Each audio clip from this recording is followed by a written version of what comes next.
One of the top priorities for the radical left is to do absolutely nothing about the looming crisis at our southern border.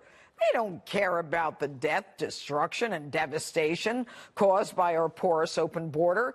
They don't care about the thousands of migrants making the perilous journey north. They just want to deny President Trump yet another accomplishment. Take a look.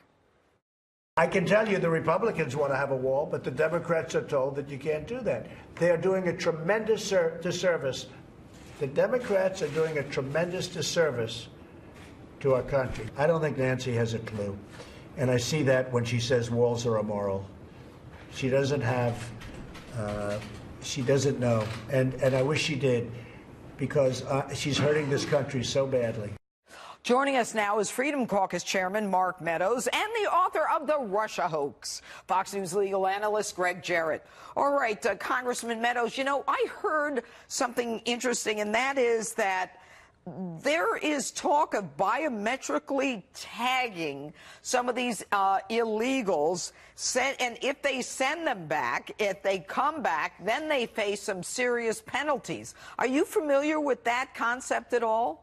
Well, that's part of that smart technology that a lot of our Democrats have been talking about. But really the problem that we have, Judge, is this, is not only do they come back, but they come back over and over and over again because we don't have a border wall or barrier at our southern border. And so, listen, part of this smart technology is certainly part of the solution, but I can tell you the bigger problem right now is that we have a bicameral, bipartisan conference that supposedly has been meeting, and they've only met one time in the last week. They're not even here in Washington, D.C., and they're supposedly coming up with solutions. They're not serious about negotiating. All right, so they have 3 weeks. The president said, look, I'm giving you 3 weeks, guys.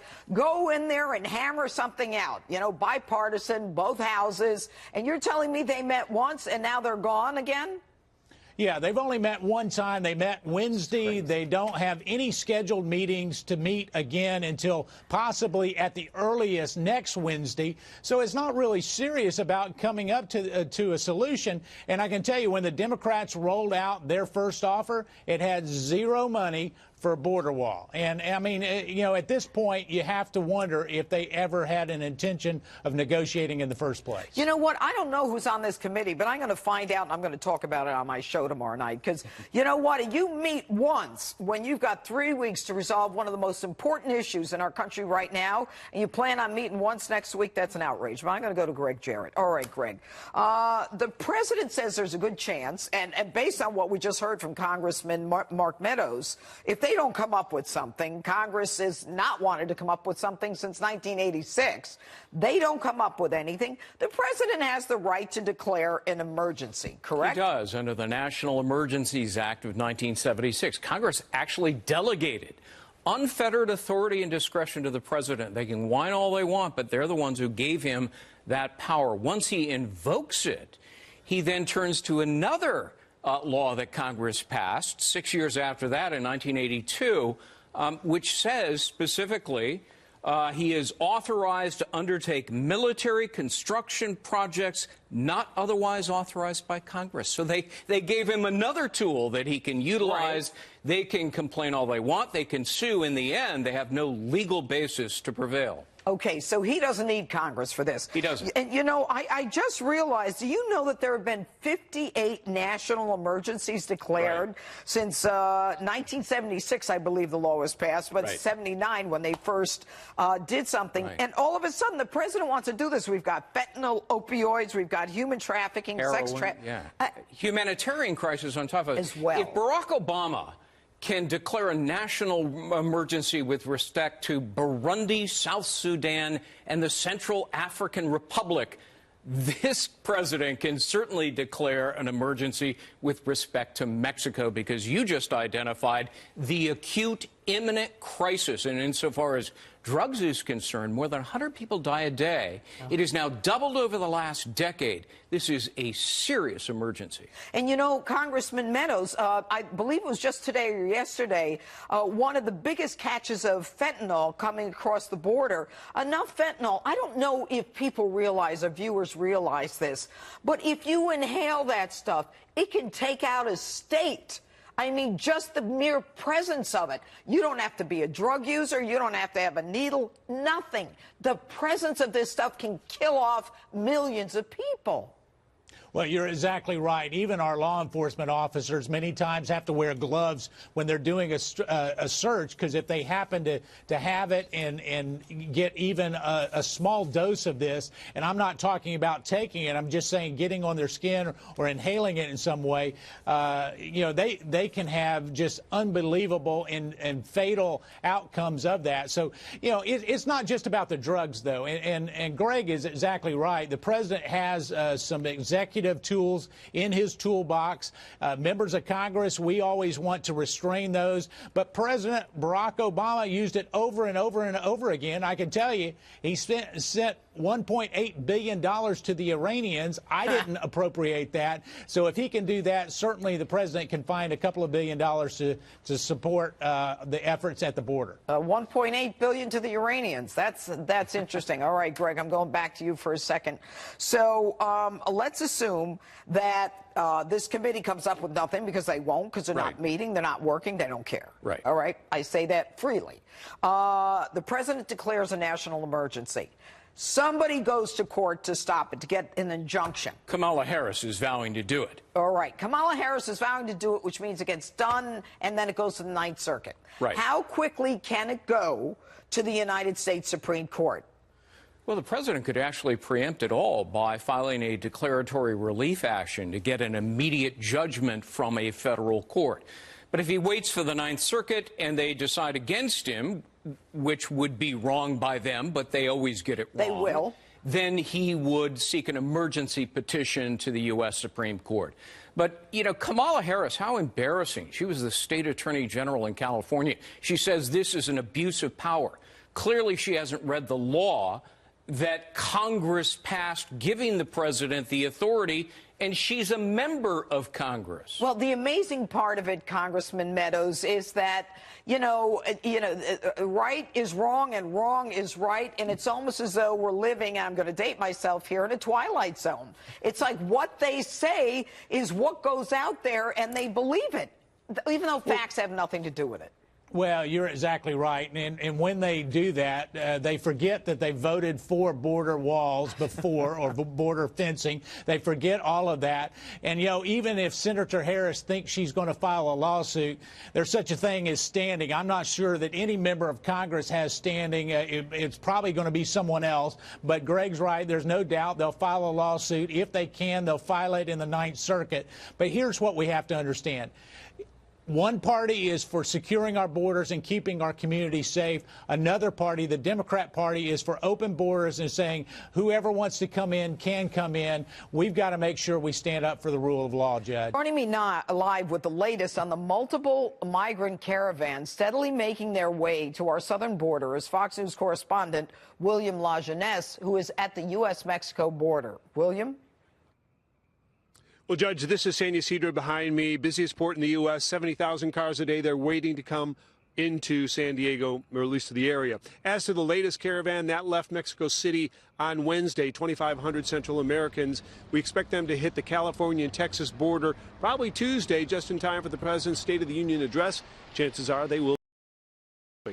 Now, the caravans get all the publicity, but really there is a constant flow of Central Americans through Mexico. While Democrats prefer that any new border security money go into technology and ports of entry to stop drug smuggling, like that fentanyl bust in Nogales, the president says that ignores the dangers and surge in human smuggling that happens along the border, not the ports.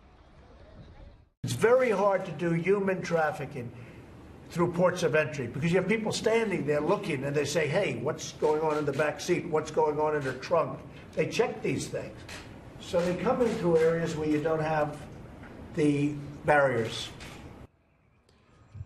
So this week, the U.S. returned 13 Central American asylum seekers to Mexico under a new program meant to reduce the strain on U.S. detention centers and the problem of catch and release. While the U.S. has immigration lawyers who are saying they're going to challenge this program as inhumane, illegal, and exposing the Central Americans to the dangers of Mexico, we spoke to two who say they'd rather work in Mexico while their asylum case is adjudicated in the U.S. than get locked up here for months. I'm just going to go to work. Where are you going to go right now? I'm going to go to the church, and I'm going to work at a hotel. If they didn't want me to be back, if they would have sent me already back to Honduras. Well, these migration protection protocols are not about protecting anyone. They're actually a plan to return people seeking asylum to Mexico in violation of U.S. asylum laws passed by our Congress.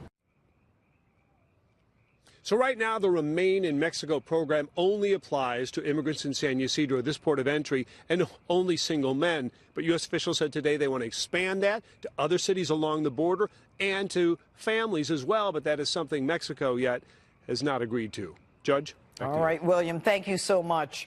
As President Trump continues his efforts to get funding for a border wall between the United States and Mexico, it is becoming more evident why the wall is necessary. Violence is spiraling out of control in the Mexican border city of Tijuana, causing the Mexican president to deploy federal troops to combat the city's increasing violence. Joining us now is former ICE Director Tom Homan and the author of Slave Stealers, True Accounts of Slave Rescues Then and Now, former DHS Special Agent Tim Ballard. Tom, I want to start with you. This whole idea of, holding people in Mexico, and one of the gentlemen on the video said if they didn't want me to be back, they would have sent me to Honduras. That's kind of an arrogant attempt or an arrogant interpretation of what's going on at the border, is it not?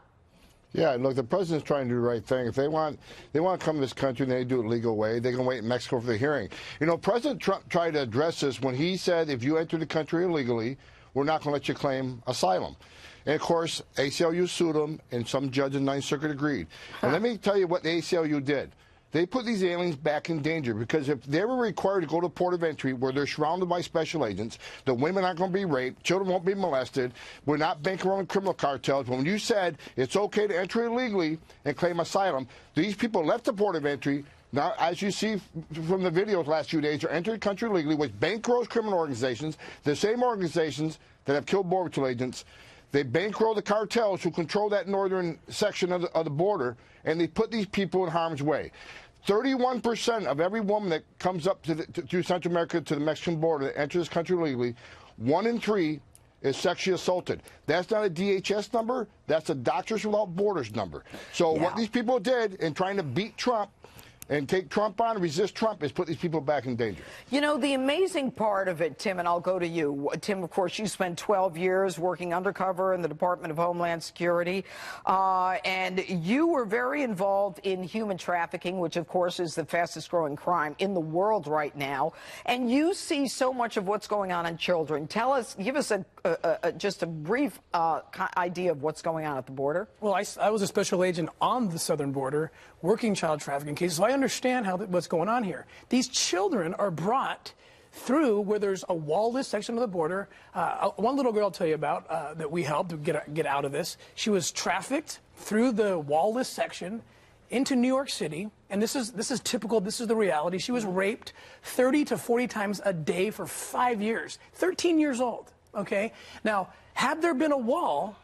The wall is a law enforcement operation. Had there been a wall, the traffickers would have been forced to take her through a port of entry, like Tom said, he's absolutely correct, where we have alert agents, high technologies. Her chances of rescue grow exponentially. But these traffickers need these kids up here because the highest consuming nation of child pornography and child sex is the United States. Is the United States. They want to get these kids here. We need to do better for them. But doesn't it surprise you, and I know you were undercover and you're not about politics, but doesn't it stun you that the left, which is supposed to be so sensitive, absolutely denies these facts that you have actually seen at the border? Well, I just have to assume that they haven't been on the border and that, I haven't seen them there working. I was 10 years on that border going undercover, and I didn't see any of them there.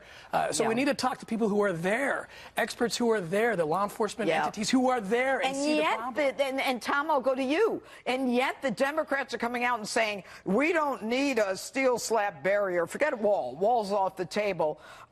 We don't need it. We're going to listen to the experts. Well, the experts are the ones who want the wall. Well, two things. First of all, if I can follow up on the last comment, the problem with Nancy Pelosi and Chuck Schumer is they hate this president more than they take the responsibility to protect people, protect this country, and protect our sovereignty. As far as the wall, I'll say it for the 1,000th time. Nancy and Chuck, look at the data. Every place they have built a border barrier, every place, 100% of the time, it had a direct impact on decreasing illegal immigration. Let's just use San Diego Caravan for one example. When they surge the border and they come running to the border, two things stopped them: the existing barrier and the men and women in green. That's what stopped them. And that's what President Trump's asking for. Nancy and Chuck haven't been to the border one time to talk to Border Patrol agents about why they need a wall. Okay. Not once. All right, and Tim, last question. How many children do you know are being trafficked from Mexico across the U.S. border a year? According to the Trafficking Persons Report, about 10,000 children every year forced into the U.S., into the commercial sex trade. With adults, that number is closer to 20,000. So this is massive. This is massive. Well, I know about this from my DA days. I absolutely agree with it. I'm stunned the Democrats are like, no, that's not true. Anyway, Tom and Tim, thank you so much.